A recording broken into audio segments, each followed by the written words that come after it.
coolest podcast in the world. Today, I'm happy to be in here with the one and only Spider Loke. How you doing, my guy? Oh, man, blessed to be here with the original man. Adam, what's happening? The original man. You've been in this game a lot longer than me. Let's just call a spade here. I'm just saying, the good book says Adam was the first man. Oh, right. That's a good point. Okay. I forgot how biblical my name is sometimes. Yes, yeah, so let's just be clear about this. You were a very early member of sort of the transformation of the West Coast that we've seen. For me, like I just to explain it, I'm from the East Coast. I was a hip hop junkie, but I was really a G-Unit just nerd. Okay. You know, I was one of those kids. So to me, it's like you coming in the game. I was just always mega fascinated by your involvement and everything. So I'm very glad that we're in here today doing this interview. I appreciate that.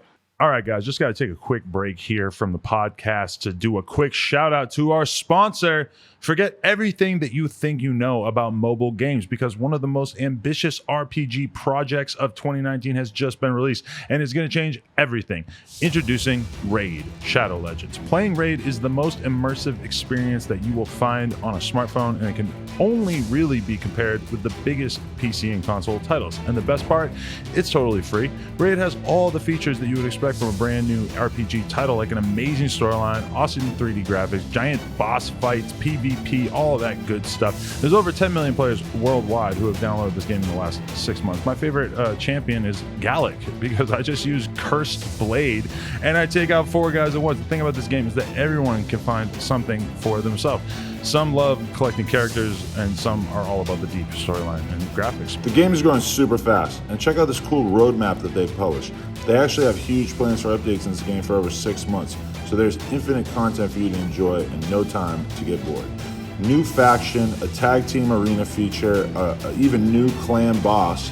Personally, I think this game is amazing, but you don't have to take my word for it. There's almost I almost read that wrong. There's 300,000 reviews. What an impossible to imagine number. Raid has almost a perfect score on the Play Store, and the game is growing super fast.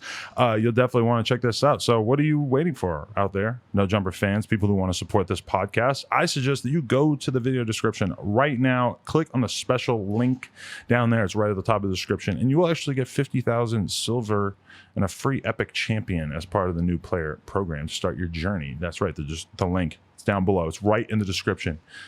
Anyway, appreciate y'all. Show some love to our sponsors. Let's get back into the Spider Loke interview.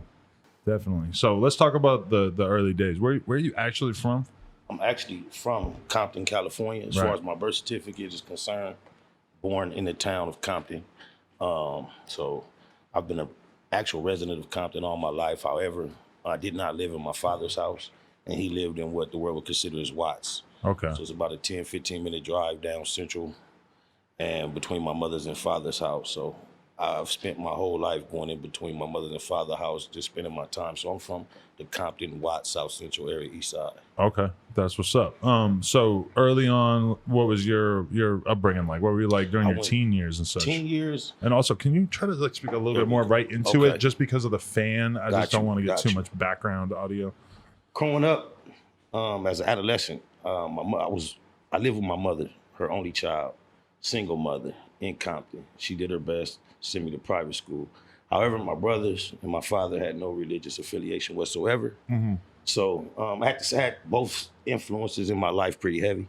So by the time I became a teenager, I became a full-fledged gang member, gang banger. Even early teens being a wannabe, I eventually jumped all the way off the porch and involved myself in a whole lot of negativity. Mm.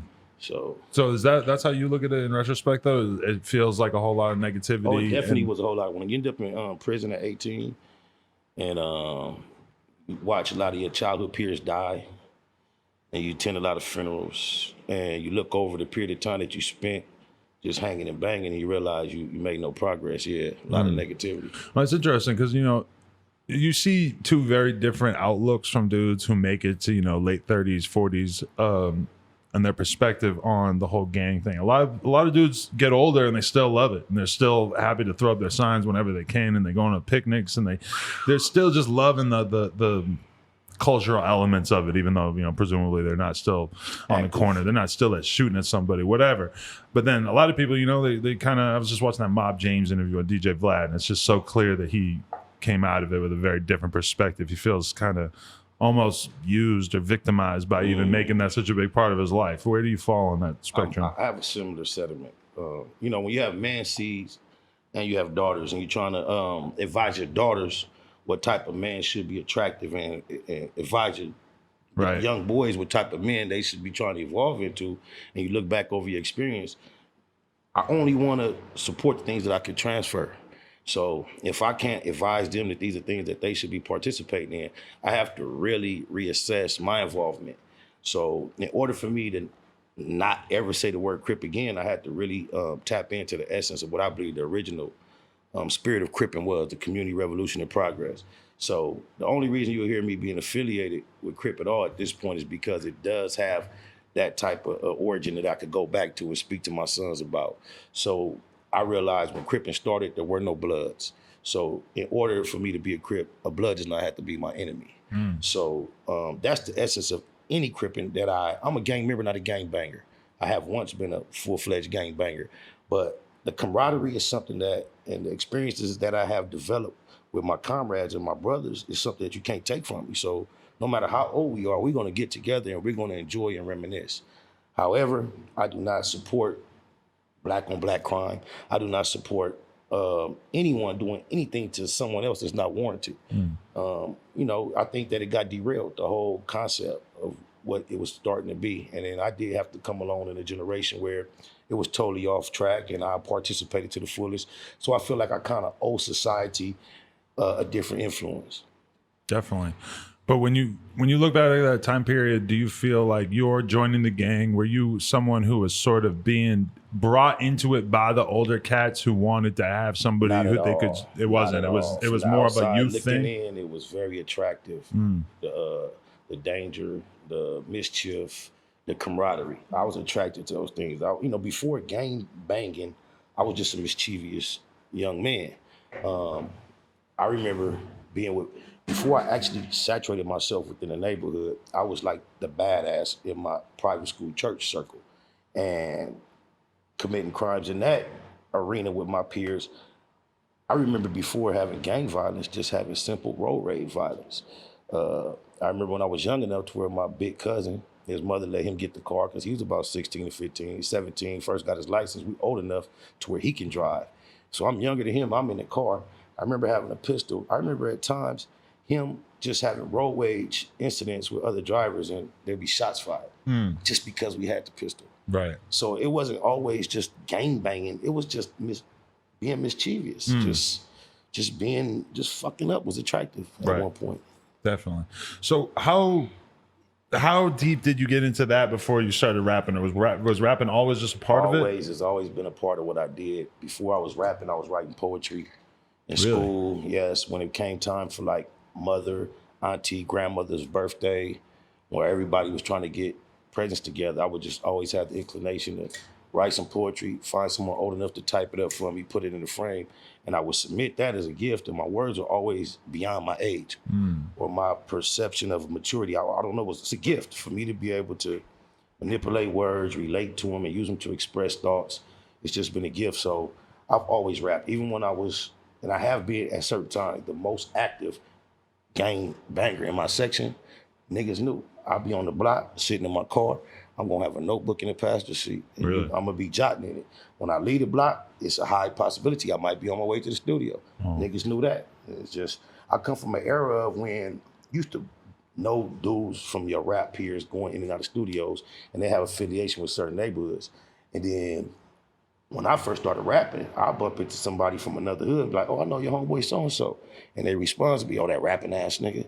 I've been rapping since it wasn't cool for street niggas to rap. Right. You know what I'm saying? But I was still full-fledged. When everybody was saying, I ain't no rap nigga, I don't rap, I'm just a street nigga that rap, I'm not a rapper. I used to always holler, I'm a rapper. Right. Yeah, I rap circles around non-rappers. I love to rap. I love to manipulate vocabulary. That's the part that attracted me to rap. It was the fact that words were being used. And from young, when we were coming up watching rap, it seemed like the person who got the accolades was the person that could be clever with his words and express himself. Although it's changed now, that's what I was into and that's what I'm still into. Right. So how far did you guys get with your, how far did you get with your music career before you ran into Suge, which is kind of when you really started to get on a lot of people's radars, correct? Is this off the camera? Or we can do this on here? No, you can do it on camera. It's all good, yeah. Shout out to Suge, the whole road situation. Prior to that, my experience in music, as far as dealing with people who I once was just, I was not in the game, I used to look at as they were in the game. Right off top, I can remember I had already worked with Sibo, Killer Tay, Yuck Mouth. I was familiar with Dub C, not quite. I had kind of got my foot in the game to that level. I had with, let's see who else. Maybe J.O. Felony, Yuck Mouth. Those are the names that I had recorded with Brother Lynch. And by the time I had actually met Suge. So just to say that you were definitely do your thing, and you definitely had a wave going on, more of an underground level. But Super underground. people forget too that this is back in those days. It was kind of like if you didn't get a cosign, then motherfuckers. It was like it was hard to be an independent known social media artist. It just didn't happen the way it does now. Yeah. So for the fact, me being aware of that, for me to be able to work with people like Sibo and Killer Tay, I knew that there was perhaps a future in the game if I could get all the elements put together to get behind me as far as having a machine in motion, which, ironically enough, I've still yet to have accomplished, to have a situation where it's all focused on me, a whole machine, and we pushing. Anything you consider I do now as far as progress or being relevant, it's all an independent, individual push. Yeah, it's actually, there's a lot of rappers that I sort of talk to, and I sort of have that realization like, damn, this dude, if he had been born in the current age where you can just promote yourself on social media, shit might have been a lot different. I was having a conversation with Crooked Eye recently, and I'm realizing Crooked Eye, dope rapper, would have been able to sort of take matters into his own hands if he was a young man right now, but he ended up sort of on the shelf with Death Row for a long time, and, it was out of his hands. Suge's timing, get him being on Death Row and being the front runner, it just happened to be the wrong time. I got there, happened to be the wrong time. Got the G Unit, happened to be the wrong time. Sometimes I feel like Jonah going back to the Bible. I get the Death Row is the biggest thing in the world. I get there. What year? What year did you start talking to Suge, and what was that conversation like? 2000. My homeboy Ant, rest in peace, Big Ant from my hood. The year 2000. Yes. Okay. If I can remember correctly, I paroled in '99. I think Suge got out the pen in 2000. You did how many years and for what? I've done a cumulative about 5 years. My first time I went to prison was for strong arm robbery. I did 2 years, about 25 months, and then I got out, stayed out about 6 months, and went back for ex-con possession of a firearm. They gave me 32 months, 80%. I did about 25 more months. Okay. And I've never returned back to prison. I paroled in '99 for the last time. Nice. Gone back and forth to jail here and there for little warrants and tickets and shit, but I haven't done no real time since then. That's what's up. But yeah, I met Suge in about 2000. Did you, when you look back on it, your time spent in prison, did that really help inform your music? Was that something that made your music better, having all that shit to talk about and the shit that you knew about? I typically realize what I noticed, people like Tupac and other rappers that went to prison, they come out rapping about prison a lot more than I did. Prison was, I don't know, it's kind of like almost a forgotten time in my life. When I bump into somebody, I go live, and somebody every now and then, somebody in the comments will chap up and be like, remember me? We was on this yard. And then they start reminding me of certain incidents, and we get into conversations about it. Other than that, I kind of forget about the whole experience of prison. I mean, some people go to prison and then they get out and then they're not really doing shit with their lives. So it's kind of like prison was the last time that they really got to be around a bunch of real ass dudes and a lot of drama. And it's like, I see people from high school sometimes and they remember me. And I'm like, damn, I don't remember what the fuck they're talking about. I've done a lot since high school. A lot of people ain't done shit since they got out of prison, right? Yeah. My brother's doing life. And he's been down since 2005. Shout out Big Spider from the set. And he probably remembers all these little conversations you have and little things, vividly, right? Yeah. Vividly. And I appreciate it because I remember a general incident and we'll get discussing it. And he'll start, you don't remember this happened in the details. And I'd be like, oh yeah, I forgot about that part. So that's something to appreciate about hollering at somebody who's spent a lot of time in incarceration. It's easy to forget how little they got to really focus on. Yes, and we've got every day we live enough of a lifetime that'll probably cover for them for a year. Every day we talk to 13, see 1,000 different people. If you're on the freeway, we go in this store, they don't have none of that. Yeah. They world moves so slow. Yeah, that's facts. It's a lot more like what it was like before we all had little computers in our pockets too, you know? You keep it in some prison cells where they got Xboxes and PlayStations. I remember being in prison, fantasizing, and I thought it was the most far-fetched thing in the world that wish I could have a video game in here. Right. The fact that it's real blows my mind. I thought it was that would never be a possibility. Right. I hate to say it with a PlayStation because I could do it. Got a lot of time. Oh, mama, especially if we could get online. Right. Play Madden. That'd be a big problem if they started letting everybody get online, though, huh? That'd be a whole new generation of scamming. Yeah, exactly. Exactly. I just think, people online, I just think they don't think they got a strong enough signal to play no game. Because, people are following right in the pen watching us right now. Like I said, we go live, they tap in all the time. That shit's crazy. I got a friend who's locked up right now, and he got a phone, and I got his number, and it's just weird because I'll always be texting him, and he'll say some shit that I wish I could like share with the outside world, and I'm like, I don't want anyone to know that he just sent me a picture of this. Right, yeah. But then you look on the internet, and there's so many people comfortable going live from this cell, and cameras in the day room. It's like, dang, it's off the hook in there. That's just crazy. If you really analyze it though, because unless you are really kinky or freaky, it's gonna be hard to keister a phone. So for them to be getting in there, they have to be getting some type of assistance for somebody who's not an inmate. So definitely. And that's probably why they're not so withdrawn about letting it be known that they own on the yard. Just imagine you make $80,000 a year, and all of a sudden somebody tell you if you bring $10, $25 phones in here, I'll give you $800 for each of them. Yeah. You're gonna drop them phones in a corner somewhere. The shit that trips me out is when I'll have a friend go to jail and I'll assume that means that they're getting sober for a while. And then I talk to them and I realize, oh no, they're off hella pills in jail. Pills, heroin. Heroin, is, from my experience, is the dominant drug. The most widely used, of course, weed. But anything goes in prison. Yeah. Everything. If you get it, it's going to go at a premium, a times 10 premium. Facts. Okay, so what's the first conversation with Suge like? How does it start unfolding? I had told everybody, the news and everybody was prepping that Suge will be home in 90 days. He'll be home from prison in 30 days. I told everybody in my circle, I'm going to break my neck to meet that nigga within the first 30 days that he get out. Promise you I'm going to meet him within 30 days.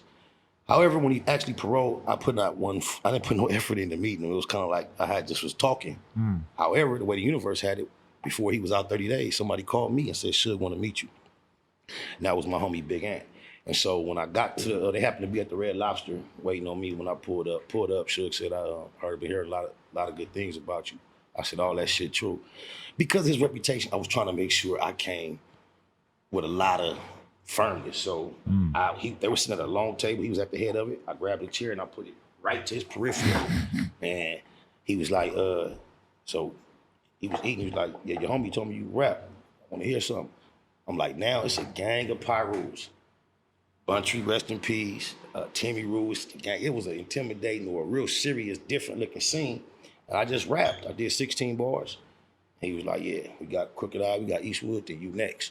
And we gonna do this and we gonna do that. So there was a dude named Magic who had a label called Done Deal Records. Eastwood was signed to Magic. My big homie Ant was Magic's best friend. So Magic is small in stature. My homie was big, dark. They used to run together. Magic politicked in the game. He was a CEO. He used to be everywhere. I'm sure you've heard his name. But anyway, I had known Magic for some years. So after we had that first meeting at the restaurant, we went to see Suge a week later. That was a follow-up meeting. This is the first time I was able to be in the office alone with just me and Suge. And so we went into the office. He said, since we're gonna do this deal, I think it'd be fair if you let Magic and your homie Ant manage you. And I told him that because of things that me and Magic had went through in the past, I didn't want him managing me. And we went on. We never did an actual deal, but from that point on, for 2 years, I was considered a Suge's artist. Only production he put out during that period of time was the Dysfunctional Family soundtrack, Eddie Griffith stand-up movie. I participated on that, got the opportunity to not only write for the late, great, beautiful Lisa Left Eye Lopez, I also got the opportunity to work with a legend like Eddie Griffith, Corrupt, Crooked Eye, you know, I named the guys that I had been dealing with in the game on the underground prior to meeting Suge. But once I got there, it went up to where I met Sylvester Stallone, Cisco, Ray J. It was a whole nother level of celebrity. And it was a hell of an experience dealing with Suge. Because of what you were actually looking for to get famous and rich, I was disappointed initially.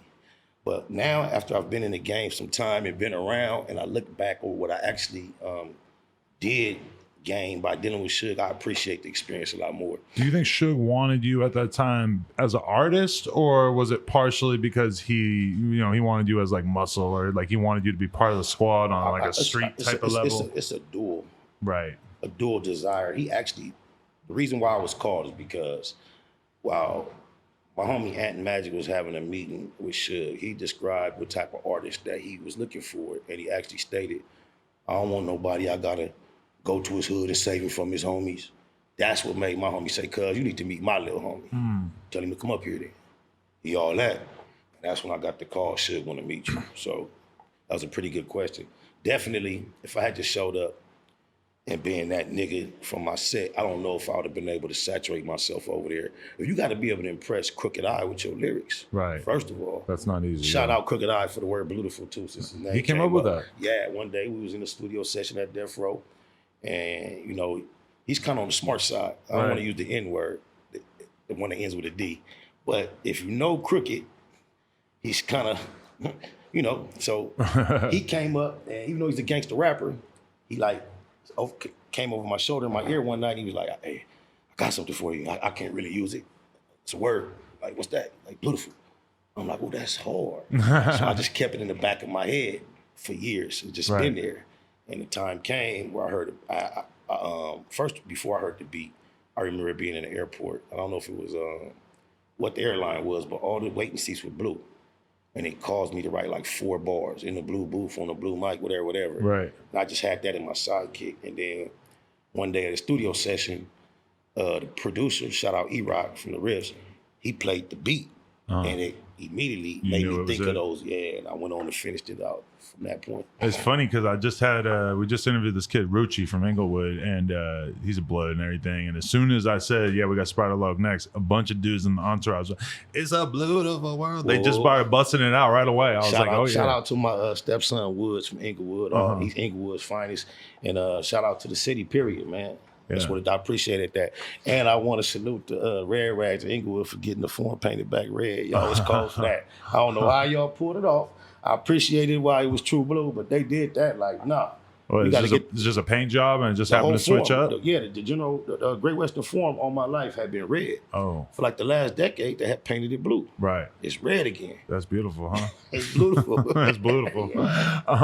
Okay, so you're doing your thing in the whole death row operation and shit, but are you sort of perceiving it go downhill the whole time? Yeah, I realized that. And I had to actually, after about 2 years, approach Suge with this conversation. Like, I'm realizing it's more of a detriment to me to be associated with you than a benefit. And the reason why I had to approach him is because, shout out John, who was running his website at the time. I had my own section as an artist on Suge's website. Right. And I wanted my image to be taken down so I could go pursue other opportunities. I don't want nobody to say, Suge got you up there as an artist. So I asked John to take it down, and John was like, yo, I can't do that without somebody from the office telling me, Spider. So you got to have somebody from the office tell me. So I had to swallow that big ass lump in my throat, not only because of who Suge was, but it's like at this time of my life, I didn't know Shake Suge. That's the biggest thing I could imagine being affiliated with in the game. Being from where I was, with the knowledge that I knew, the network that I had. Like I told you the names I knew before that, so I'm thinking, how do you let go of this? But also, it's like right now, everybody knows that Suge, like whatever, in terms of being a businessman and shit, that he's somebody you might not necessarily want to work with. Did you get that vibe at the time? Were you slowly realizing like maybe this is not a safe or healthy business arrangement? I didn't have enough business savvy to actually be scared of his business. He just never kicked any real money up. Right. So I got tired of being around, struggling, being broke, hoping and waiting on something to pop. So that's the only thing bad about his business, that I was able to, You know what I'm saying? To see, I never really got to see. I never had nothing that we were supposed to split, and he tried to take too much, or it never got to that. I know at one point, I realized I wasn't signed to Suge, so it was only so much you could expect. Right. But I did feel like everywhere else I went, that the reception you was getting wasn't that grand.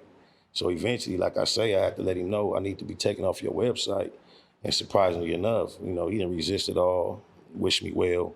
Told me he apologized that he wasn't able to really do nothing for me at the time. You know what I'm saying? He was just realizing that the black ball was real. Right. You know what I'm saying? So everything he thought he was gonna come home and just do was all getting kicked to the dirt. So he was like, you know, if I do get it popping before you get it popping, the door is always open. Right. Had no idea that I can't really remember how long it was before I met the New York dudes. But how long till you met 50? It was a very short period of time, but I had no idea that was going to transpire. Did you think that 50 and them, were they people that you straight up would have had beef with off rip? Like you were aware of that while you were still with Suge? Man, let me tell you something. Had Suge been on point, there would have been beef, because at one point, me being on the back burner, being frustrated over there right before I had to get at Suge about letting me go, Suge actually approached me and the Booyah Tribe.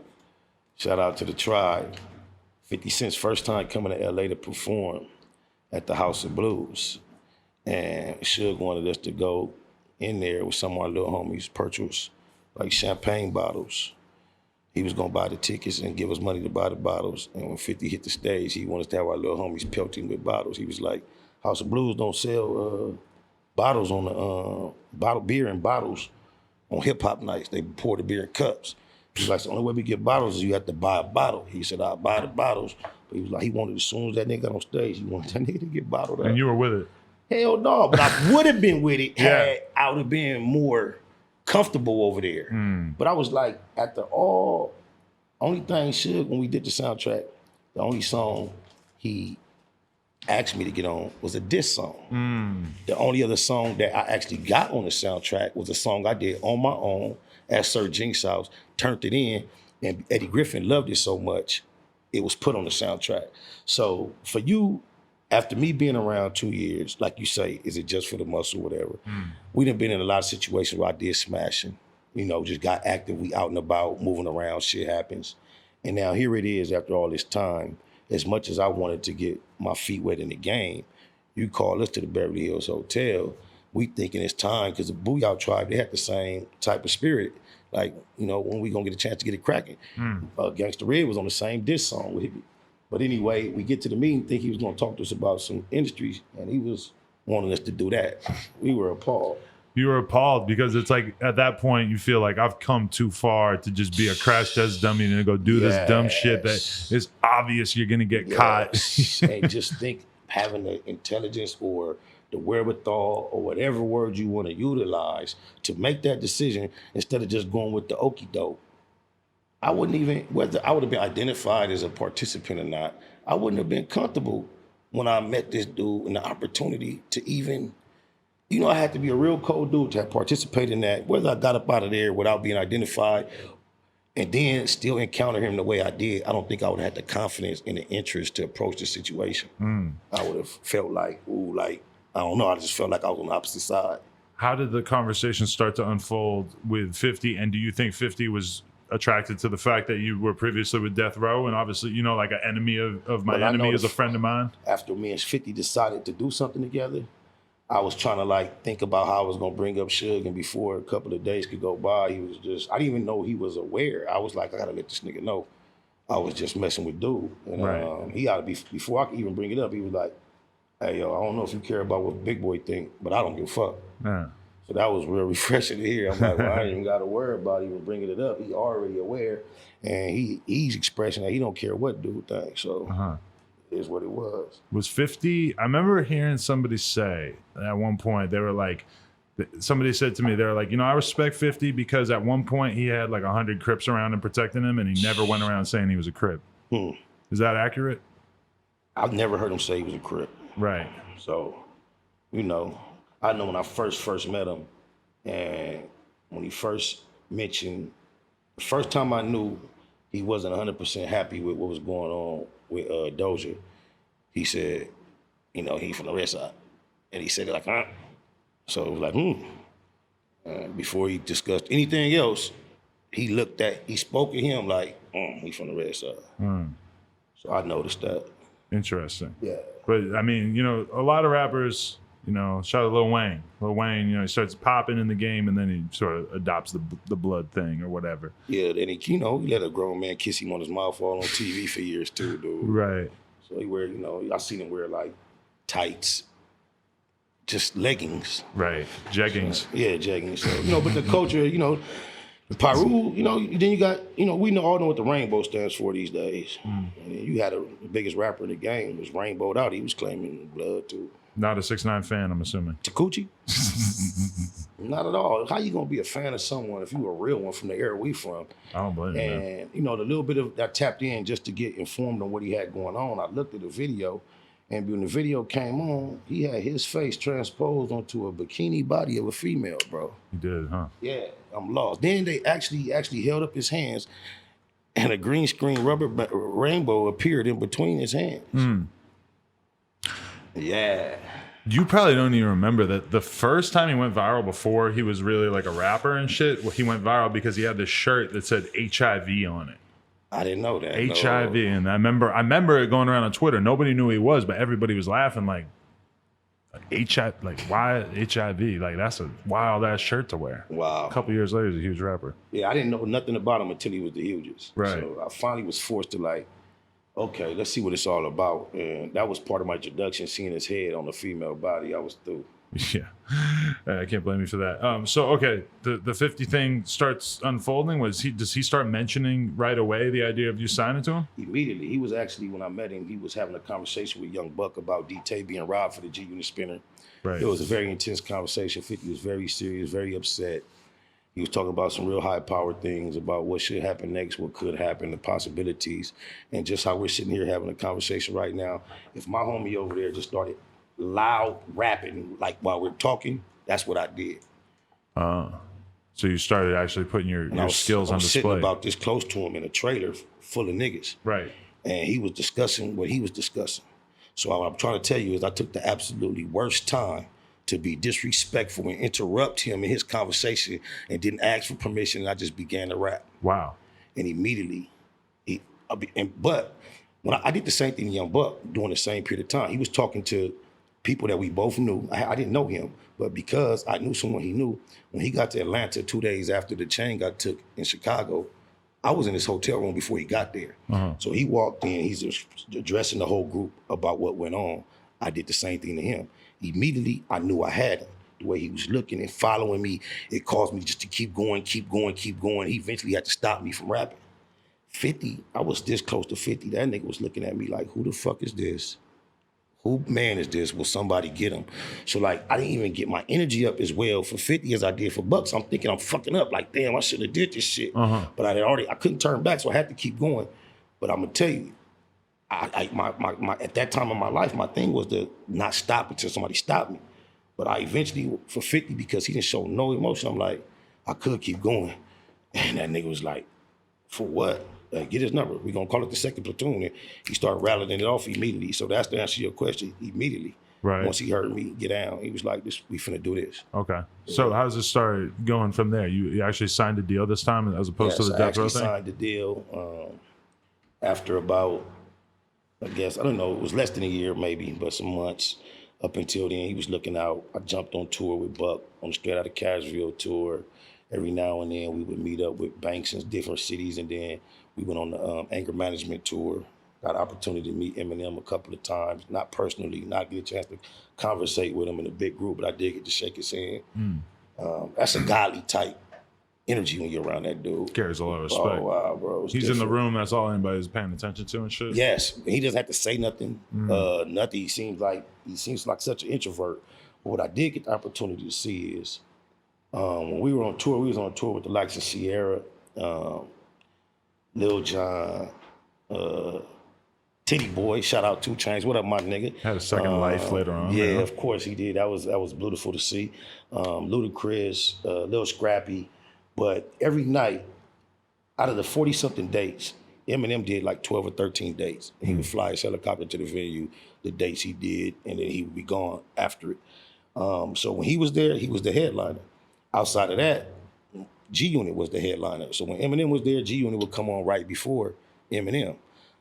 I noticed from the first act, when the sun was still up and people were just coming to the arena, every artist on the stage always says, put your hands up, put your hands up. That's part of the show. Hype man, you're gonna repeat that. G Unit, it was a definite must. If you're on that stage and you're not rapping, constantly have your hand up, because it's monkey see, monkey do, and to constantly repeat, keep the energy going, keep the crowd engaged, keep your hands up. So I watched that be the focus of the energy. When Eminem come in the arena, now you know he's the headliner. There's more people here now than there has been the whole night. Also, I noticed this. When G Unit say, light your lighters up, light your cell phones up, you might get 60% of the arena participate. When Eminem come out on stage, my nigga, he don't say put your hands up one time. He throw his hand up, the whole motherfucking arena do the same exact shit. Wow. He start doing this, they all do it. He put his hand down, they don't stop for the whole fucking show. Then when he say light this motherfucker up, everybody in there got it lit up. He has a cult following. That's something to witness, bro. That's amazing. Yeah, it's different. Let me ask you this. You're coming from the streets of LA, and then all of a sudden you're on tour with 50 and Young Buck. And I know that you have your own opinions of them that I guess we can get into over time. But early on, did it appear to you, you being a guy who's, born and bred straight up LA shit, you have a certain definition on what it is to be a man. Did it start to occur to you early on that something might be a little weird about these guys? No, it took some time. Okay. It took that much time at least. I was that convinced. What's the fist symbolize here? Look good. Oh, the G Unit tattoo. Exactly. Right. So Okay. I was convinced that I was with some real dudes. Right. You know what I'm saying? At least I thought I was banging with a decent group till they left the loke hanging when I beefed with Snoop. How did that go down? Well, actually, because Snoop told me, G Unit can't say you cuz. I was having some back and forth with Doja. He told me he wasn't with it. He running the West Coast. And he don't care what nobody think, that I couldn't do that. And he had the West Coast on lock. And if I had issue with Doja, that was his homeboy. He wasn't going for it. And I guess that scared 50. So you think that's what made 50 sort of separate from you, is you having issues with Snoop? Yeah, 50 he keeps Snoop nuts in his mouth. He worships Snoop. So he was scared of Snoop. You know what I'm saying? I don't know. Snoop scared him. That's interesting though, because it feels like not like in recent times, we're talking about like early 2000s, very few people do you really hear them come out and say that they've had beef with Snoop. It feels like he got into that like grandfatherly role pretty early. I mean, he's usually non-confrontational. And I admit that myself personally, I allowed the influence of Suge Knight to cause me to say some derogatory things toward him that I would guess probably should not have been done. So I made it my business once I got down with G Unit, knowing that he was affiliated with them in a positive sense. I approached him as a man and, offered my apologies. And we were supposedly cool. Everything was 100. He told me, keep it crippin', cuz it ain't nothing. He did a record for my debut album on G Unit. And the next thing I knew, he was on interviews dissing me because I was having issues with Game. I mean, Doja. So, through the years, just because, I got the reputation of being a fuck up the high head, and then that Snoop Dogg. The issues were the issues, but I've put them aside tons of times and attempted to mend them, but it seems as if that is something that he chose, it was something going on that I wasn't really aware of. Okay. Yeah. Interesting. Do you ever look at a situation like that and feel like Snoop ended up siding with Game in that situation just because Game was the bigger artist and it was more beneficial to him career-wise? The Dr. Dre, all that affiliation. My thing is this. You could have, Snoop Dogg held a position. Now I see how the Game is, the way the networking and affiliations. He could have had all those concerns and got at me. We had spoken before. We had communicated. The thing about it is I hear this on an interview.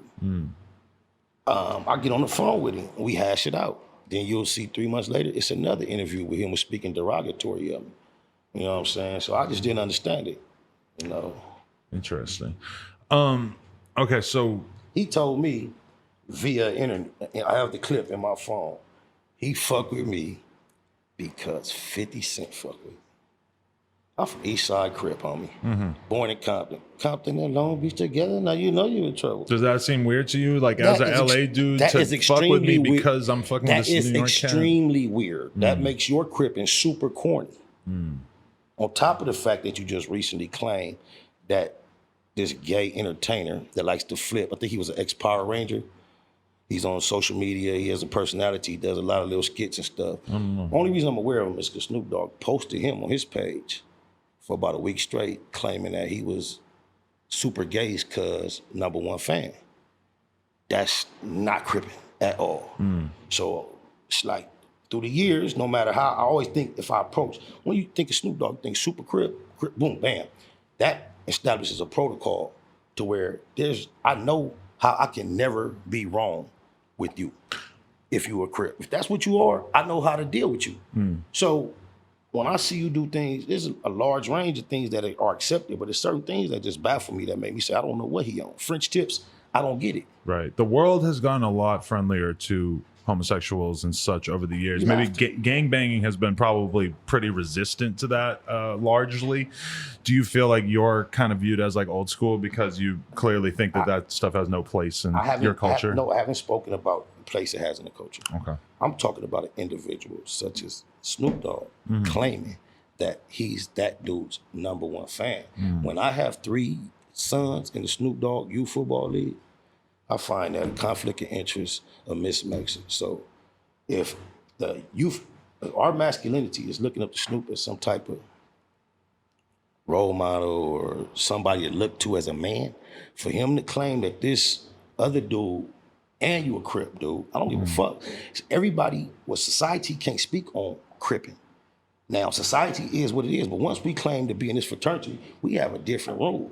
Now, as an individual, you can accept anyone, but for him to be the godfather of cripping to the world and to claim to be the #1 fan of the dude that I can't name right now, it doesn't work. But Snoop's attitude would probably just be, I'm however many years old. Yo, bad. Gang banging don't really matter much in that specific way. Quit doing it. His attitude would be, who gives a fuck if this guy's gay? Who cares?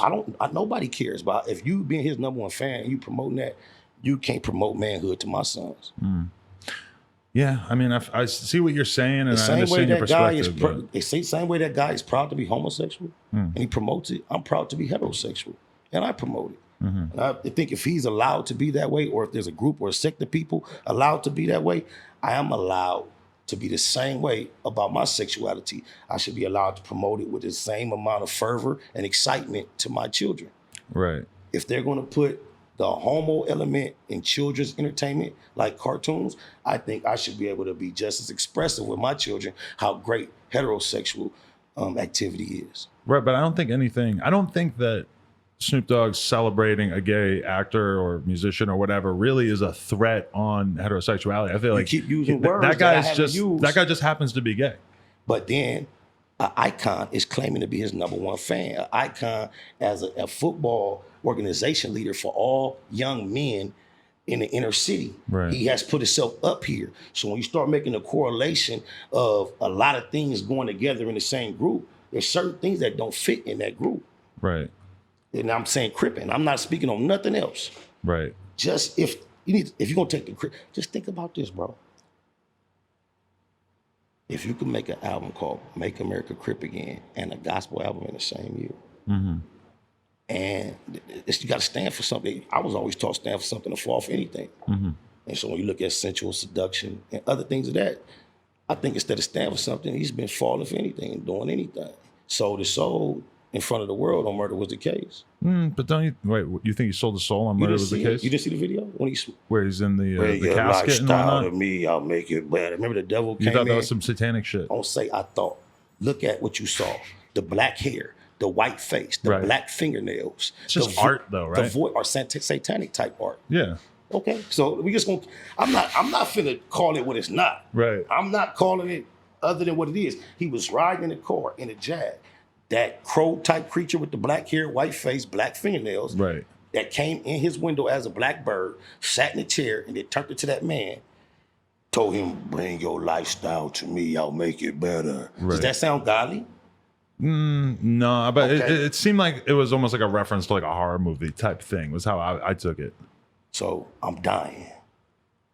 The bird came in, turned into a white man. The devil looking. If that don't look like devil to you, I don't know what you call it. But he was riding in the car smoking some weed. Right. That dude feet turned into smoke. He hit the weed and he smoked the whole dude up in him. You know what I'm saying? Everything he said came to reality. That's not God. Yeah. But don't you think when you look back at that, I mean, I look at that as like, you know, a lot of people in the rap game have taken the bad things that were happening in their personal life and then managed to spin it in an entertaining way. And when I look at that situation, I'm like, Snoop was dealing with a real deal murder case, and he managed to make videos that referenced it that people at home just thought was dope. They liked the artistry of it regardless. And I agree with you that it's kind of crazy because we are talking about somebody losing their life. Artistic or creative. Yeah. But I'm talking about the spiritual overtones. You can't deny them. Nobody, I mean, you can call it and you can describe it and justify it however you choose. I'm not here to pass judgment on it. I am just reminding you what you saw. Now, if you can say you saw that and didn't see anything that represented somebody selling their soul, hey, all right. But do you think that the world at large is generally just not really concerned with that kind of stuff in the way that maybe your prior generations were? That might be true. Yeah. But Snoop is older than me. Right. So our generation is more similar than this new generation. Do you think the money changed him? The fame kind of made him forget about stuff like that you might... Man, y'all got to understand, first of all, if you look at his age when he got started and what he became to the world as this super active, experienced Crip, he never really had the time to live that life. If you knew the real backdrop stories of things that he was going through in death row. Really? Yeah, a lot of things took place that he wasn't proud of. Yeah. As a man, as a gangbanger, getting spit on plays. They kind of went, they didn't do it right on his movie. He got spit on by Pooh Rider.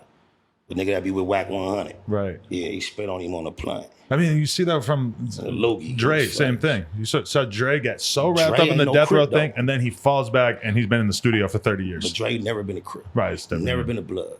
He's always been an artist. And when you knew he was doing the gangster stuff, you knew he was performing. Right. So, you know, Dre goes by, he gets a whole nother standard. Right. What's the status of you on Wack 100?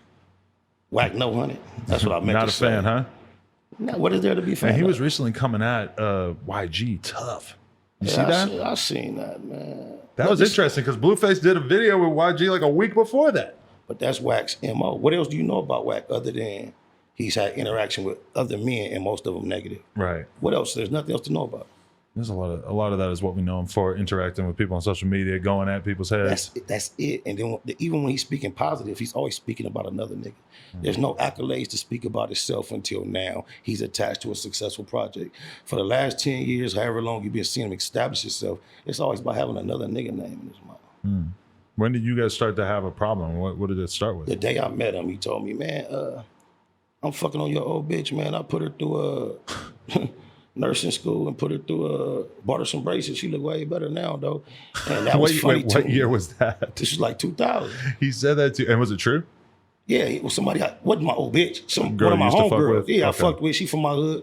976. Love you, boo. That's my loc though. That's my homegirl. I was a young nigga fresh out the pen.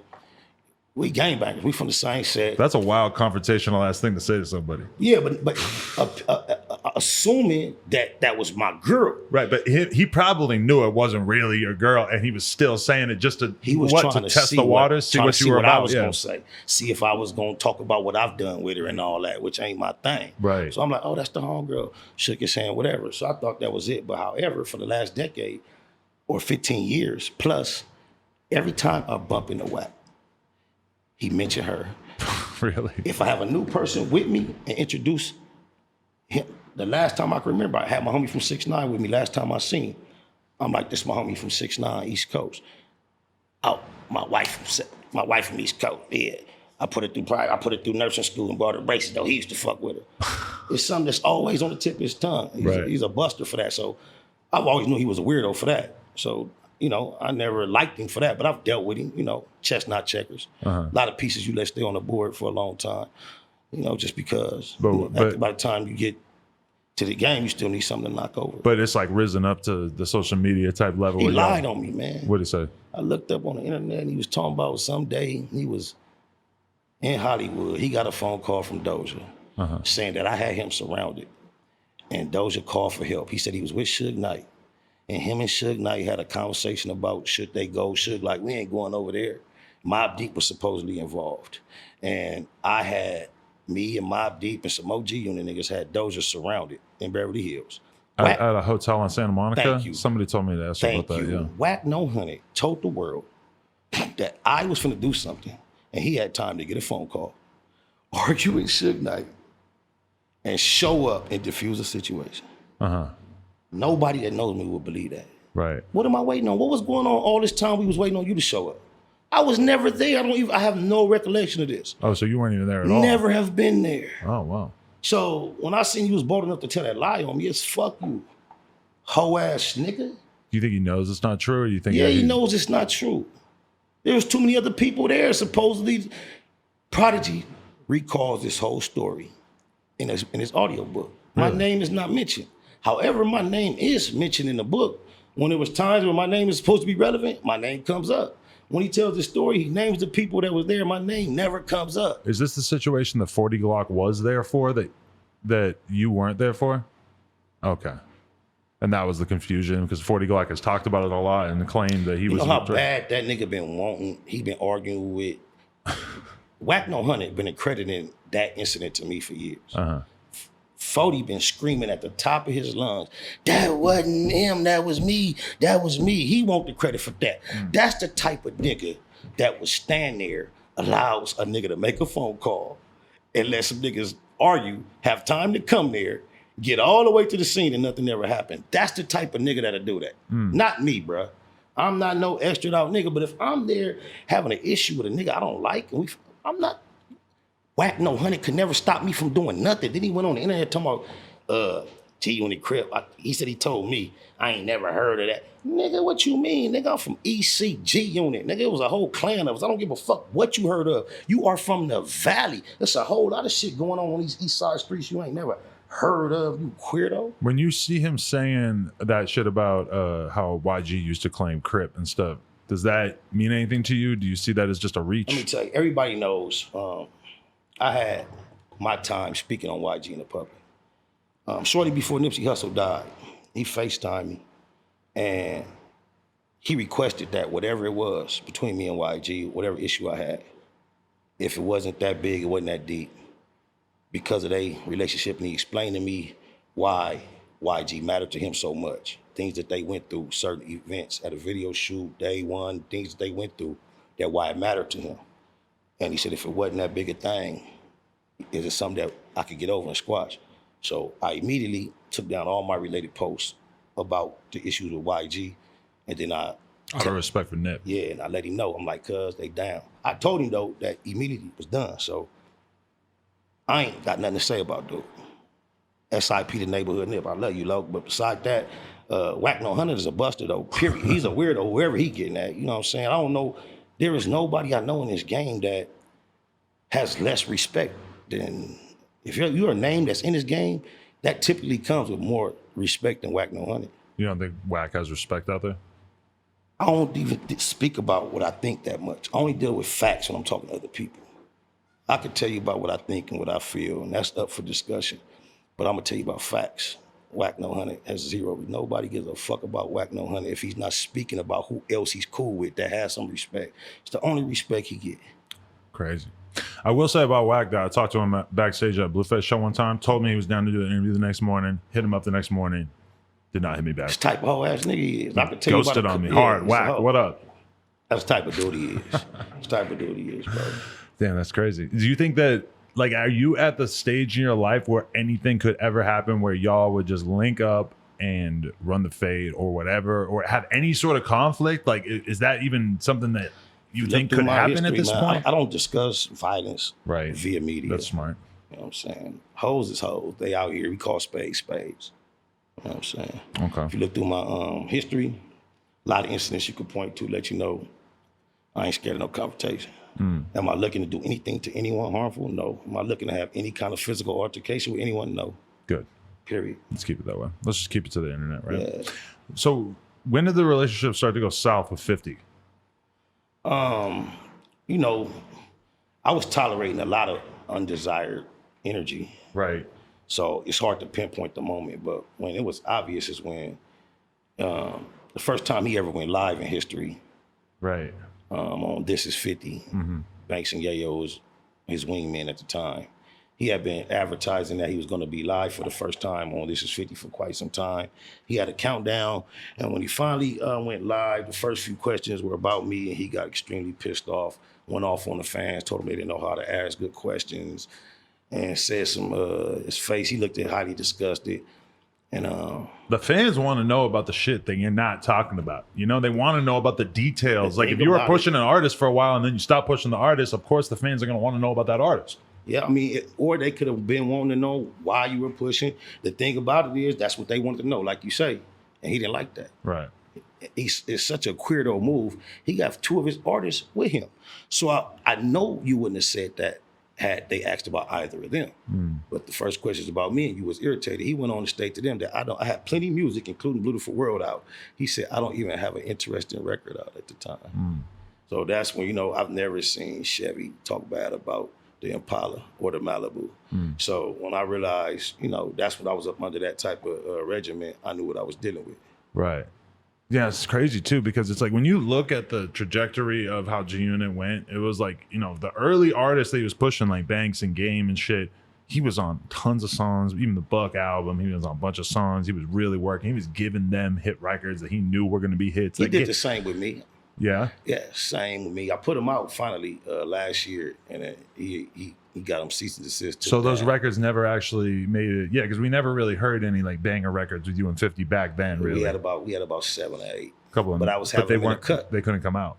I mean, that was what they was. You know, yeah, it was supposed to be for the album. Right. Damn, and he still cease and desisted it even after all these fucking years, huh? Yeah, he had Mario on his media team send some letters to the digital distributors and have it pulled down. That is hilarious. Yeah, but go check out the Lost Tapes. The songs with 50, they still on YouTube. Y'all can bump them.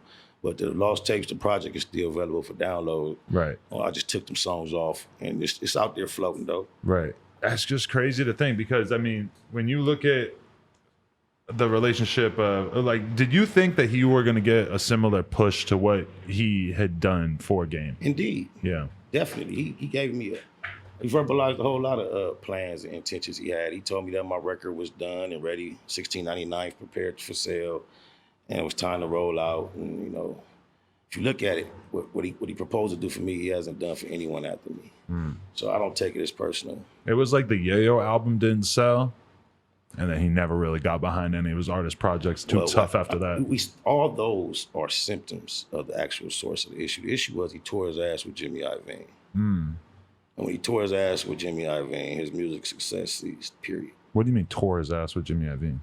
There was a certain protocol that the Defiant Ones had set up the way things went at Interscope. And he didn't want to fall in line. He tried to do things his own way. Really? Because he was getting too powerful. He tried to jump over Curtis everybody. Interscope Jackson. He had a misconception.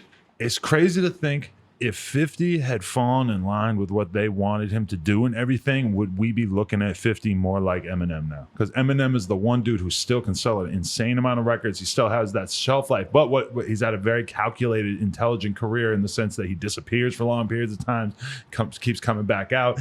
Clearly, the albums are A&R defucked. There's a lot of thought put into making hit records and stuff. You look at 50, he went the own way. He wanted to do his own thing. It's really interesting to think about. Could 50 be more like Jay-Z right now if he had fallen in line with Interscope?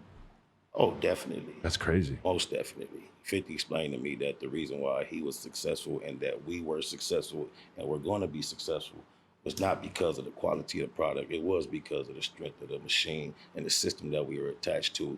And he described it as if we did a dub, we still okay. Not that we would do one on purpose, but we're going to be okay. And then shortly thereafter, he decided to self-destruct. Before I self-destruct, and he had decided to go into a negative encounter, business-wise, whatever you want to call it, with dude. Interesting. Yeah. And sort of all came from that. It was a time when, in the back, behind the scenes, in our camp, 50 had a song he was playing, threatening to put out, where he was saying he saw Jimmy Iovine and Drake kissing. That's how bad his blood was with Jimmy Iovine. And now, you don't believe that that's anything that actually happened? You think he just wanted to stir shit up? He used to play everybody that would have been viral. Everybody that was around at the time know what I'm talking about. He played it plenty of times. Really? Yeah. Interesting. You think Dre's gay? It's none of my business. Right. There's been a lot of people Tupac said it a lot. who did, huh? Suge said it a lot. I was watching the Snoop roast the other day, and Tony Hinchcliffe made that joke on stage, and I was like, oof, I haven't heard anybody joke around about that in a minute. I mean, you know, Tupac said it a lot. Suge said it a lot when I was there. There was a rule, like in the office, that if you go to say Snoop Dogg name, you immediately correct it and say you'll be told to call him the bitch. And for Dre, you'll be immediately corrected and be told to call him the fag. Wow. You couldn't even say their name in the office without getting corrected. That's crazy. When you look at Suge in retrospect, do you see him as like just an evil mastermind, mind control ass cult Not type at all. dude? Not at all. No, No, because stuff like that seems really weird. Like he's trying to create this like cult mentality with all of his dudes, huh? Well, it was just like, I won't say you couldn't. That's why I say you would just get reminded. It wasn't like you bet not. It was like, oh, you seen Dr. Dre had this come out. Oh, you mean the fact? Snoop Dogg gonna be at the House Blue. Oh, the bitch. It was just a constant. You would never get away with calling them by their name without being reminded, no, that's their real name. There was a permanent picture up on the wall defaming both of them. Really? Yeah. What was it? It was like cartoon characters representing them like feminine, like a pig. Like Dre had the characteristics of a pig, and then I think Snoop had like some female clothes. I can't remember, but I just remember it was a picture on the wall like dissing both of them. And That's kind of like weird and obsessive to me. It's a little much. I'm not gonna put my ops on the wall. I'm gonna forget about it and just not talk about it. Pyro with $1 million in your 30s, that's what you get. Right. And you start going to prison in your 30s. Yeah, that's what happens. Yeah, crazy. The Buck versus 50 on social media. I know you're watching this shit just like everybody else. We got to get you to talk about your thoughts on this whole thing. I just see how the boy 50 run. He ran the play I've been ran. Right. You know what I'm saying? I say, don't miss this movie. I'm controlling the whole shit on this whole nigga head for all that trolling and whole shit. Yeah, 50 got me blocked on social media. Because you've been trolling him. You're going to be dropping comments left and right. Yeah. You be getting thousands of likes on the comments on the shit. Yeah, I know the business. When I knew something was up when Vivica blocked me. But it's obvious that he gave Vivica Fox a gag order and a bag of money. Really? Yeah, because she was talking about his sexuality in a very questionable manner, very loosely in public. And then she just ceased out of nowhere. You think 50's really gay? It's none of my business. But I know this. I speak about facts. 50 was on a talk show where the homosexual host, Caucasian man, made him aware that when Vivica Fox was on the show just not too long ago, that she indicated that she believed that he was gay. And 50's response was, oh no, because I let her have sex in my asshole, she thinks I'm gay with her tongue, the way she... Right. So my thing is this. He somehow has let Vivica do something to him that he feels has some type of gay aura to it. I don't know why he would go to that.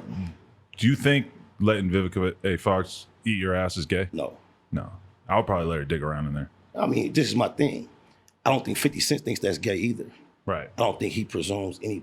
I think that was, he came up with it so quick, that was so we can deflect from what she was really talking about. Right. That's smart. Yeah, that's what it was. Interesting. 50 is weird too because you rarely see him connected to like big star females publicly. Man, check this out. Fat Joe called 50 Cent a Google faggots. Fat Joe swears that there's a gay mob that runs hip hop. They're BFFs now. Man, I feel like I just keep getting into the rap game, but I still haven't really been turned on to that. I keep waiting for somebody to have a meeting and try to convince me I have to join this gay cult. And I'll be like, nah, I'm straight, bro. I mean, I've just seen Fat Joe speak like he's convinced that is fully aware of it. I just feel like if that was the case, then they need to tap in to Buck Jenner. He could run it. He could be the face of it. Right. You feel me? And somebody need to motivate him to step into his truth. Yeah. The Buck thing is wild. Super wild. Super wild. When did you start to become aware of the fact that he might be into that? And you think that there's any sort of recovery path for him in rap? I don't know if people are happy to accept that. I mean, look at Love and Hip Hop. Every hip hop show has a super gay element. There's a big, if he has the courage to accept who he is, he could be the biggest thing in the game. That's right the now. whole problem. If Young Buck came out and did a DJ Vlad interview or a No Jumper interview, by the way, that would be great. But for some reason, the DJ Vlad interviews is funnier for me to imagine. And if it was titled Young Buck comes clean about transgender Out the closet. thing, blah, blah, blah, you would have people left and right. Twitter would love him. The fact that he doesn't seem like he wants to talk about it is the weird part. Yeah, that's what I'm saying. He's scared of money. Talk all that money talk. We already caught you with your hand in the cookie jar, and now you're scared of the money. I can see if you had a secret to keep quiet. It's no secret, bro. You think you finna fool the world that you wasn't in love with Greg, then you think we crazy. But that's like 50. He tell the fans, y'all don't even know how to ask good questions because they ask. He said, what the fuck kind of questions are these? Right. So they think they could just tell people anything, and sometimes it appears that they can. I was surprised that so many grown men came up to me to ask me, was Olivia a man? That was always a weird. That was one of the finest women I had ever been. She was bad, right? Oh, she was bad. She was tall and shit, right? Short. Yeah. Oh, really? Oh, short, pretty feet, pretty face. No I could see how blemishes. people could maybe, if you looked at certain photos of her Never, in a weird never. angle. I saw what they were saying, but it was also so obvious. I never that heard them say it. Only heard him say it. Who? Doja. Oh, really? Okay, he's the only one. Only one. You would just see it in the comments and stuff that people love to Because troll that's where they about got that. it from. That's where they got it from him. Right.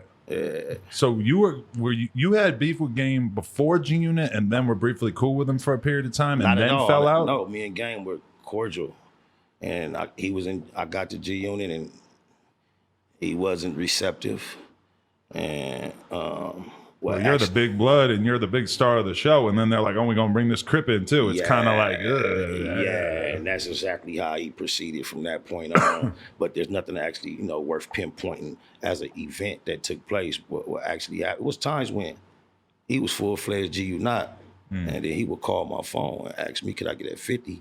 and tell him I'm throwing in the towel. Don't nobody want to work with me. I can't get no white folks to cut no checks because I ain't cool with dude. And then I would approach 50 with it, and 50 would be like, fuck that, because you know why? Tomorrow that nigga gonna be on saying something different. And lo and behold, that nigga be back on stage dissing again 2 days later. So, yeah, so our relationship would have never been, I was going, like when Game first started dissing G Unit, he would say positive things about me in the same songs. He was trying to make a connection. A separation, and I tried to accept that, but you see the tattoo. So I'm from 9-7 East Coast. You can't diss my hood and say except for you. It don't work like that. We was out here G Unit moving, and you GU notting. It just didn't work. So it was just wasn't personal. You know what I'm saying? I could see if you was already GU not, then I jumped on. Nah, you was still G Unit before your album came out. Buck album hadn't even came out. I was there. So it's a hard G Unit. You turned on G Unit. I was part of G Unit. So I'm going to do what you expect me to do. If you saw Game right now, though, is there a chance that y'all would just laugh and just be like, man, that shit was stupid? I mean, if he's willing to laugh, I'm laugh at anything. What do you think it would be like, though, if you just happened to see him on the street? I couldn't, so I don't know. You guys couldn't really be mad enough about it that you'd have to get aggressive right away, right? It's been so long. We going back to the last time we talked about these type of activities. I don't have no plans to do nothing to nobody. Right. I'm going to defend myself against any and everything, though. So, Definitely. How do you feel about the state of LA rap these days? There's a lot of rappers who've kind of popped off out of here. It was cold for years. It feels like over the past however many years, shit is really... There's a big underground scene. You got mega stars like Kendrick and shit. What are your thoughts on the overall scene? I mean, because of the mega shine niggas like Kendrick got, and then the establishment of a neighborhood nip, the success that YG is experiencing, and then the others on the level slightly lower than them. Then you got the Roddy Riches and others of that nature popping up. You got to be happy for our issue. We just want to keep adding to it and keep it cracking. Mm-hmm. Definitely. Is there anything you don't care for in terms of what you see coming out? Because a lot has changed in hip hop. It's a lot that I don't like, or a lot that's not my taste. I won't say I don't like, because I try to refrain from describing others' art in a negative manner, because art is just that. Right. you go to art exhibit, look at $1 million painting and call it bullshit, because it looked like a nigga just threw a gang of random colors on the wall. So art is art. It's not all to my taste, and I think the general popular sound is not to my particular taste, but I think it's still room for what I appreciate the most to still shine. Because niggas like Mozzie was doing it, you know, niggas like Nipsey. So, you know, I ain't really with everything I hear, but I can appreciate some of that type of music too. Is it weird to see the gangbanging shit thrown around so much in the sense that a lot of it is just an obvious marketing thing? Well, I mean, you know, the whole gangbang thing is so watered down that, you know, it's just like, it is what it is. I don't have a passionate attachment to gangbanging anymore. I really don't have a concern what turn gangbanging makes in general, as far as if they sticking to the script of it or not. Like I say, I'm taking my only affiliation with gangbanging back to the original essence of trying to do something positive within my community. And I just do that because I don't want to be a guy who has done it all this time and then now I want to act like, oh, that's not me. Yeah, I'm a Crip. I'm not a gangbanger though. Right. You know what I'm saying? Marines are still Marines, whether they at the barracks or, you know, in active duty, still a Marine. So if we have a Marine dance, you might show up to the dance, but that don't mean you finna be out there on the battlefield. Say you go back to your old, you want that? You go back to your old neighborhood and you see some kid that maybe you knew him when he was a little kid. You knew him when he was 5. Now he's like 18, and it's obvious that he's in the streets to whatever extent that he thinks the gangbanging shit is dope. How do you talk to him? What's the attitude? I see you. I don't give advice. I mean, I give advice to my children, my small inner circle. If somebody asks me a question, I give them the most honest, applicable answer that I could find for the moment. I really live in the moment.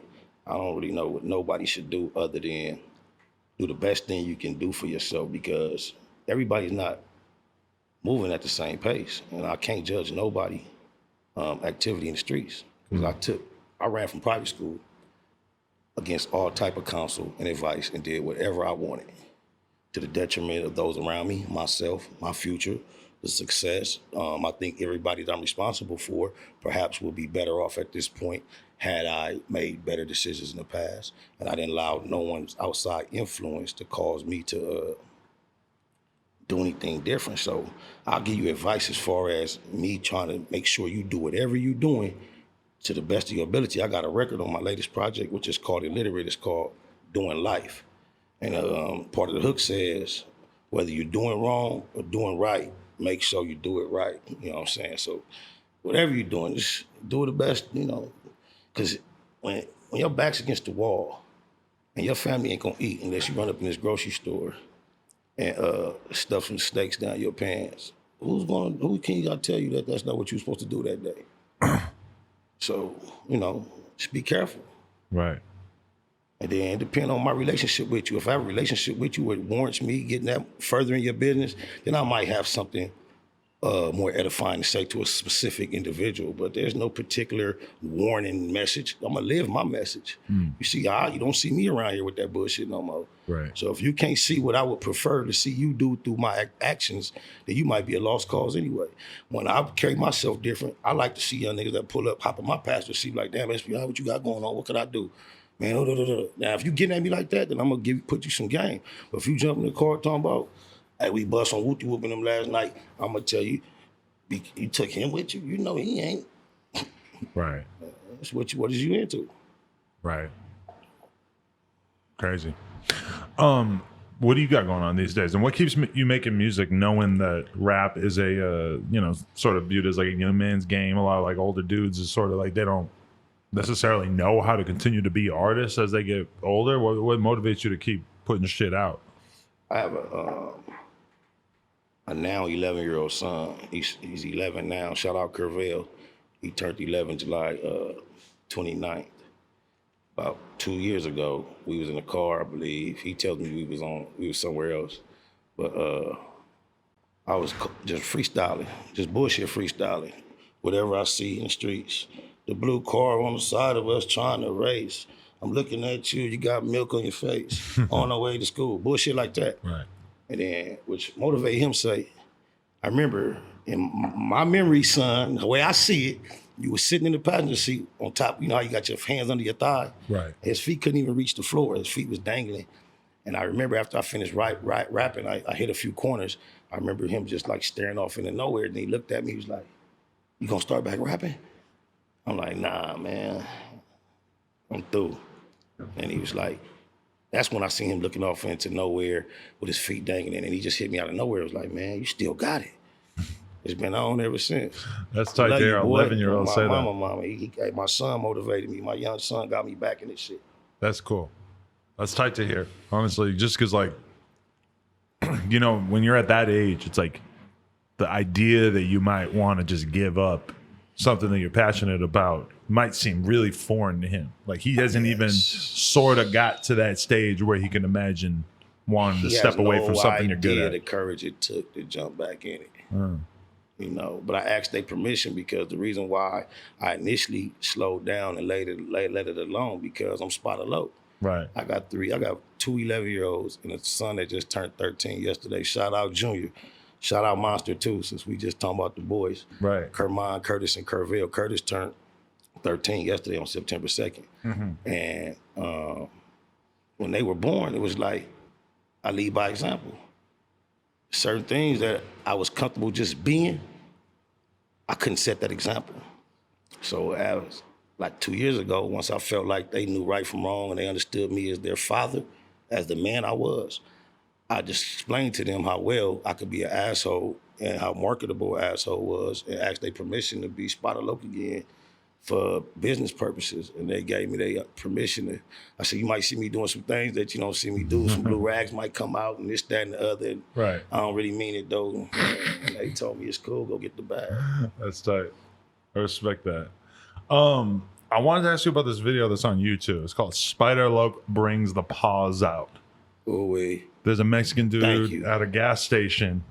You just look like you fire on this motherfucker so fast. Like, he starts saying something to you and you just... That's why you got to be careful what you see. That shit's crazy. What did he say? What happened? You know that's a gas station surveillance camera. Yeah. So obviously they chose to cut it where they chose. Okay. That was evidence in the case against me. Oh, really? And they chose to begin the story right there. The judge's name was like Rodriguez.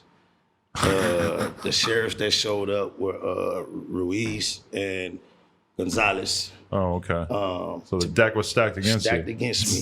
So it's no wonder that the tape started right there. But to give you some backdrop, I had just finished a 10-day trip in Port-au-Prince, Haiti on a mission trip. I got in town on a red-eye flight. I had just given away everything that I possessed, and I was just in the spiritual highest level I could be, realizing that having nothing, I had everything. So I want to let you know I was in great spirits. It was a simple pulled up to get some gas. I was going to fill up my niece's car for her. So I went to pull up to get some gas. And because she picked me up from the airport, and the dude, the Spanish guy, he was using the opposite tank for me. Like, on my right-hand side, he was using that pump. Right. I'm pulling up on my left side to use this pump. And there was plenty of space for both of us to access the pumps and do our thing. However, he came in at such a crooked angle, I couldn't get to the pump. So I'm talking about with no malice, no anger. He jumps out his car to go pay for his gas. It's like a 30 pump station. He finna be in there for a minute. I'm like, bro, I can't fit. Happy, hey, I can't fit. Happy, no problems. He like, oh, yes, you can. I'm like, no, bro. He's gonna like ignore me. So I get out prior to what you saw. I get out one time and say, hey, bro, I can't fit. So he like, come on. He goes back and walks back. I'm thinking he finna go get in his car and straighten up. Instead, he goes, gets in front of my car, like, come on, let me guide you in and show you can fit. I swear for God, dead homies on my mama. I get back in my car and try to wiggle through the little narrow thing. I can't fit, bro. I'm like, bro, I can't fit, homie. Right. He gonna fan me off, and he just gonna go pay for his gas. So you see it picking up from there. Now I'm getting out like, homie, you just finna go pay. And he threw his hands up. That might be your setup punch. When I seen his hands going up, I'm gonna swing. Right. And that was that. And then it turned into like immediately, every Mexican in the gas station came toward me aggressively, seeing about what was happening with him. Like, what's happening? They didn't even know him. He was in the car with his woman. Right. And they all came. So I'm like, damn, what's happening? I'm looking, ain't no blacks. So I'm like backpedaling. I see about 2 or 3 blacks. I'm like, hey, my nigga, they trying to jump me, my nigga. They come over and like, that's one-on-one. That's between them. Y'all can't jump them. So now it's kind of like some even interest. I'm like, yeah, homie, let's get down. We can do whatever. So he don't want to fight or none of that. I go to get my car. My keys are missing. I'm like, damn, where my keys?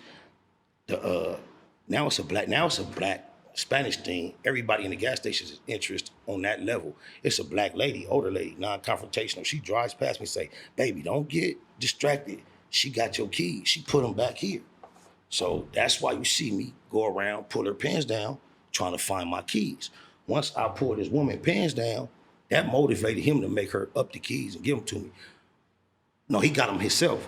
But you also see it was a parking attendant. An older black man came out the gas station with the little uniform on. I thought it was a cop at first. Everybody make that comment, but just think about it. I would have went to jail right then. Right, because you punched the dude so hard right in front of the security guard. That's when I start really being like, oh, it can't be a cop because he would have arrested you. But dude came out. He was like, he was approaching the crowd as if he was an officer, and everybody was like expecting the uniform.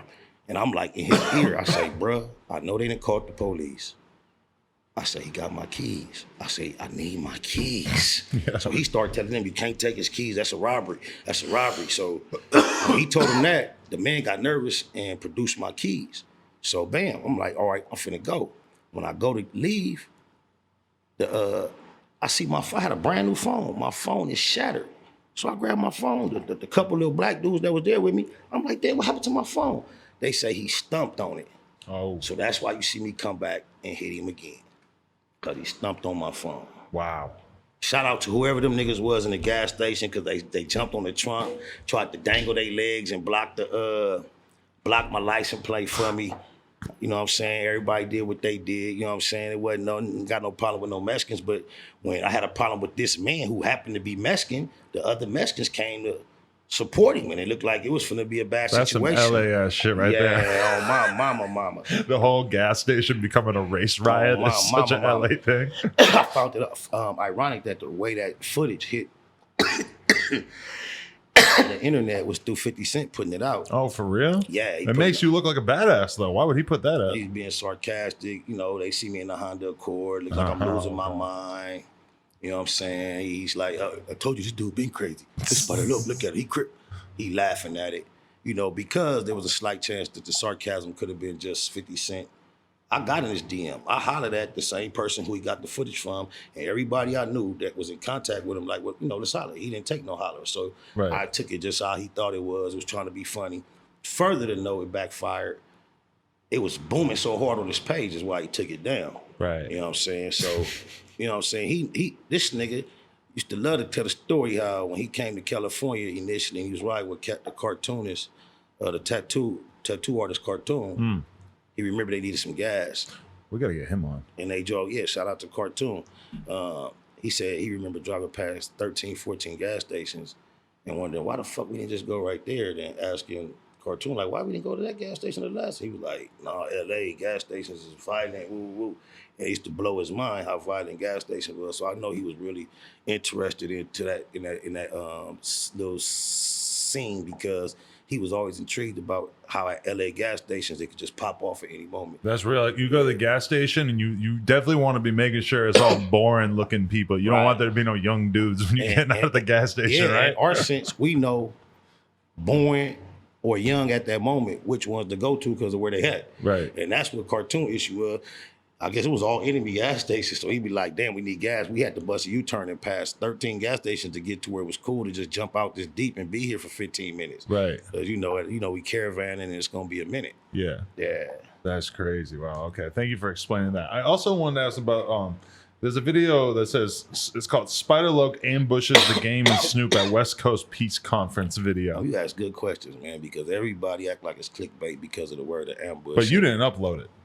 No, not so initially. you didn't call it ambush. Well, somebody Right. on my media team. But okay. I do have a YouTube channel, Spider Loc Most Easty. Okay. But Please subscribe. That was the part that seemed kind of odd, is that it didn't really seem like an ambush. It seemed like you just kind of went there and talked to I him, love right? that question. Yeah. Okay. Ambush is indicating I was uninvited and unwanted. The only person who seemed like you were unwanted was the guard at the door. Yeah. He was the only one who was really spooked. How long he held me up? About 2 minutes? Yeah, it wasn't even that big a deal. Yeah, no big deal. You know, he didn't stop nothing. But the thing about it was, that was a West Coast Peace Conference. Remember I told you? Right. The nigga told me he was mad at me because I was beefing with Game. I wasn't invited. Right. Shout out Solo from 11 May. What year is that? Maybe 2003? No, I met 50 in 04. I was RDG unit. Oh, okay. So it was like 05, Okay, 04. 05. So the homie called me. I guess he was leaving or had been there. He like, cuz you ain't coming to this shit? I'm like, what shit? They like, everybody up here at the whoop-de-whoop. They're having a conference. I'm like, huh? He like, yeah. So I go. That's why you see me arriving. I didn't know I was coming in through the back door behind the stage. Right. I'm just coming. I don't know what's going on. So when I got in that door, I was facing the whole crowd. And Del Dog from Main Street, Mafia for Life Records, rest in peace, Eastside Dog, was up in front of the podium talking. So while I walk in, you see this already tension with the dude at the door, apprehension, nervous. I don't know what I'm finna counter. When I walk in, I'm looking in the crowd for comfortable eyes. Del Dog up there talking. I go stand next to Del Dog. Fuck it, I know him. You feel me? And he look at me. I'm like, he give me that. He like, look. I'm like, yeah, he had the mic. He was saying this piece. This nigga Snoop Dogg get up on the mic. Did you have it on you at the peace conference? What's that? I don't discuss those type of things via 2005 statute of limitations, a long time ago. Goddamn right. Come on, man. Please. Please. I like the fact this is a peace conference. It was a peace conference, and then sometimes peace is gained through, you know how to go. Through war, but it's okay. just safety. Like I'm sure the people that was there with Steve Harvey had it on them. Oh, that's a good point. So if they're gonna be in the building, why? You know, I don't count myself no tougher than anybody else. So if they're gonna be weapons around. I don't have no Teflon skin. That shit is funny as fuck. Wendy Williams is like, I'm here for Spider Loc. Appreciate it. Before she had all her work done and all Right, that, you yeah. feel me? Oh, my mama. That's funny as fuck that Steve Harvey was there too, man. Yeah, and Snoop Dogg up on the stage talking about these New York niggas out here fucking our bitches. They got while he got 50 all on his nuts, not knowing what type of thing he was really on. That's what that was all about. So what I wish that footage would pop up. Say you didn't say that. Say you weren't crying about the New York niggas coming out here fucking all the LA bitches, nigga. This type of shit niggas be on. So wait, mama. What was the conversation like between you and Snoop there? It was and everything? real. I say, my nigga, check this out. I don't know if you know who I am or not, but I was fucking with Suge, and you know how that nigga is, man. I want to let you know I said some shit that was, I don't know if you heard it or not, but it was real bad. I don't really feel proud of saying it, my nigga. I don't think it was really right. I said, I'm fucking with 50 now, and I just want to get out ahead of it, my nigga, and, extend, my apologies for letting that nigga influence me to do that goofy shit. And it was real warm, cuz, he kept it like a man. He was like, cuz, I ain't tripping. Just keep it crippin', homie. We good. Whoop-de-whoop. And I thought it was like that. So that's why I thought we was cool. He did the record. I had the record. He shouted me out in the record. And next thing I know, somebody asked him about me in an interview, and he was talking about, fuck that nigga with that bullshit. Oh, okay. So this was all before that. Yeah. It was like, I thought we was cool. So my thing is this. I would have never accepted the apology if you had got about my mama like that. Right. So either he never really accepted the apology, or he just did some flim-flam booty shit, boo-boo shit. Either or. But if I wasn't going to accept the apology, I wouldn't have pretended like I was. Because, if I had violated to that extent, I could have accepted that. You could have just told me that. Maybe, I don't know what it is. But when he came out talking about he wasn't fucking with me and G-Unit can't save me because I had a rap beef with a Pyru. You know what I'm saying? And this nigga, same nigga, had the whole Uncle Luke situation, the whole, his crew and them was talking about fuck BG Knock Out and every nigga down with him, natural born killers. That is very reckless. How he gonna tell a next individual how his career is gonna transpire or how he's gonna relate to another artist when every time you hear about two artists start to go back and forth in the hip hop industry, they always say it's healthy for the culture. When I get involved, niggas start acting like hoes. Right. Now I can't have a battle. Right. Somebody speak up, challenge a chief. I speak back, and they want to call a battle of beef.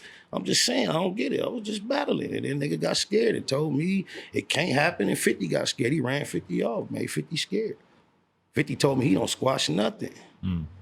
He was, Doja was calling him a bunch of bitches and police and all that, rats and shit. And now I'm having an exchange with Doja, and Snoop don't fuck with me because of that. And 50 and Snoop ain't never missed a beat, skip the beat. If you can understand that, then I don't know. You feel me? What's the status of you and BG Knockout? Cuz sit with the queerdos. Queerdo. What Cuz a word. Queerdo. Queerdo. On my mama, on my dead homies and my daughters and sons, nigga. I drove to Vegas, nigga, and pleaded with BG Knockout, nigga, to take these little images of him on these videos with these dog puppy filters and these squeaky voices and these glasses he used to have on, talking like a broad. I was like, cuz, this shit ain't cool, my nigga. You drove to Vegas to ask him to stop using Snapchat filters? No. I drove to Vegas, and when I got there, I asked him to. I had other, probably. But that was part of, I was going to see him. Okay. I have a record that just came out on, EP. A record came out on my latest EP, Illiterate, called Understood. The last line of the first verse says, used to flood the swap meet with my CD copies. Niggas nutty on my block like BG Knockies. Should have said Geechee Gotties, but it say BG Knockies because his time he been in the game, and the whole record is like establishing myself as who I am and where I've been. So I was referencing his neighborhood, play on words. Right. He get a shout out. So I had intended to shoot the video some time ago. So I was gonna get cameos from the people I mentioned here and there. So I was really coming to holler at him to get the video. We shot the shot. I still got the footage of us shooting it with the SPI. He looked good in the SPI t-shirt, you feel me? On Crip. But anyway, I thought Cuz was the homie. But anyway, I used that trip as an opportunity to let him know this ain't a good look for your image, bro. He got offended. Told me he don't care what I think. I said, man, I can't vouch for this. I say, man, I'm talking about the real Compton City G's knockout. That's the nigga I can vouch for. He like, I ain't looking for no nigga to vouch for me. Fine, all right. But I bet you can't find that one of them motherfuckers on this page, though. So you welcome, Crip. So you're welcome. It's not real beef. It was just a little thing. I don't have any beef. Okay. This is a nigga. Look, this the thing. A nigga spent hours and hours in the studio with me. We got tons of music together. When I say tons, it ain't tons. I say about 10 songs, all on my projects, my studio time. We was cool.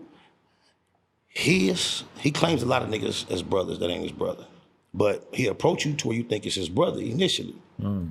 So the nigga, when I was, once again, going back and forth with Doja, the nigga TJ Santana of the Young Hogs had did a record where he invited me and Doja, y'all telling us we need to, y'all, he's like, my brothers, look what y'all started. Somebody gonna be dearly departed. He telling us we need to stop beefing because we gonna be somewhere overseas. There's gonna be some bullets flying and the person who get hurt is not gonna be me or him. He's doing a record about this. On the record, he gets to talking at the end. He says like, man, I can't believe it. I was in an LA club. I already seen some niggas walking around the club talking about G-Unit Crip, G-Unit Crip. He said, I can't believe it. He like, cuz this shit need to stop. He like, Spider, gang, y'all both bigger than me. So if y'all see me, y'all wanna beat me up, go ahead. I was gonna take him up on that invitation. Let him know, and then when I see you, expect that, whatever. BG Knockout, begged, pleaded with me not to do so. That's my brother, for the whole shit he did. Gave him a pass. I became aware of the fact that Dresta was a pedophile during the Blue Room days. Dresta had spent quite a time in the Blue Room prior to that.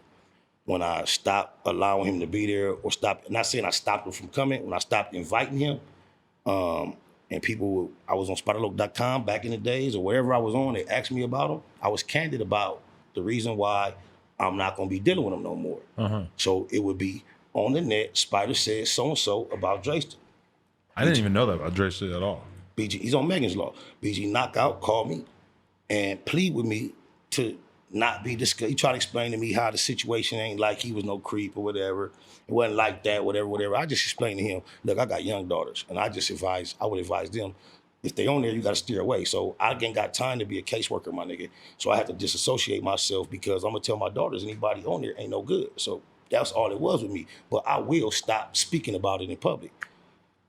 So down years later, we do all these things. One day I look up, scrolling, this nigga on 50 Cent page, typing a paragraph, happy birthday. I called cuz, fuck 50 Cent. What you mean, Spider, fucking? Yeah, nigga, you all on this page sucking his dick, cuz I thought you was the homie, cuz, fuck her. He like, cuz, you know what? I ain't even look at it like that, cuz. You right. I don't even know, cuz. The only thing I know about him is he fucked with you. Yeah, fuck cuz. All right, bam. Year later, he up to the same shit. You a queer But do you even think, like, do you really expect that of BG Knockout, that you're so close with him that he should give a shit about your beef with 50? I don't have any beef with anyone, sir. Well, your issue. Yeah, I just, that's what, you know what a homeboy is? Yeah. A homie? Yeah. Yeah, okay. He jumped. What was his? Why was he dissing Snoop and Dre? Right. Huh? But you got beef with some of the most legendary people in hip hop, so it's kind of hard to avoid Who it. was Snoop and Dre? Yeah. Right. Well, it's the knockout. I mean, what business of that was of his? Yeah. You know how this shit go. We had did tons of records together. The texture of our music is aggressive.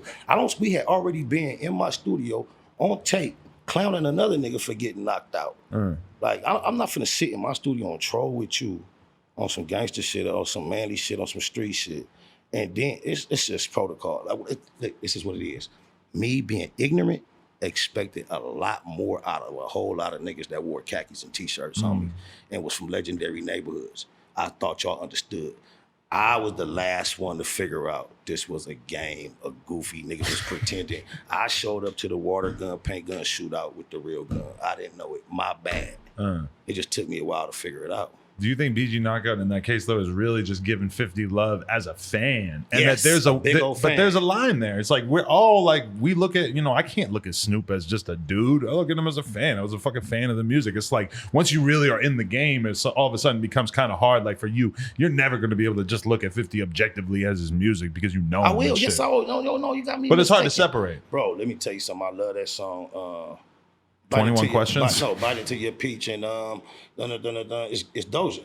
When it come on, it's his latest single that was on the radio like last year. Oh, really? Yeah, it's like, what are you talking, singing to the little broad about, 50 got new shit? I ain't that's what I'm saying. I'm telling you about, I don't have to like you to say I like your music. Right. So I'm telling you what I like from someone that I don't like. I haven't heard nothing from, 50 is outright whack. But he's not even known for his music anymore, you brought right? up his music. So you asking me about my opinion of it, and if I was not gonna, I'm just saying, I'm not gonna say because I don't like him, his music is whack. Right. Just because you have an opponent, you don't have to downgrade their abilities. Right. I feel like the more worthy the opponent, the greater the success when you outdo, accomplish, or the more of a challenge that you are willing to take on. I don't have to downgrade anybody in order to establish my issue. You could be the greatest rapper in the world and still be a piece of shit. 50, you tell me a dope 50 line. I mean, it's been a while. It's thank you. But he still records, he still has records. Right. But tell me the dope one that's from back then that you really appreciated from an MC standpoint. God, you put me on the spot, man. I was really into the whole mixtape era before his albums even started coming out, to be honest. I like the first two albums, but the mixtape stuff was really we like the albums. Yeah, we like the albums. The albums are cool. You asked about I liked him when he was on over all the soul beats and shit on them tapes. When he was trying to rap like Jay-Z. That's when I was really going for 50, to be honest. I mean, I was going for him when he was going for me. Right. You feel me? Real talk. I got one more name I want to ask you about. My boy Bosco. Bosco. Yeah. Bosco No Honey. The Instagram model who feels like nobody is cuter than him. He does like looking at himself in the camera. Oh, man, everybody's ugly. He's the only cute motherfucker.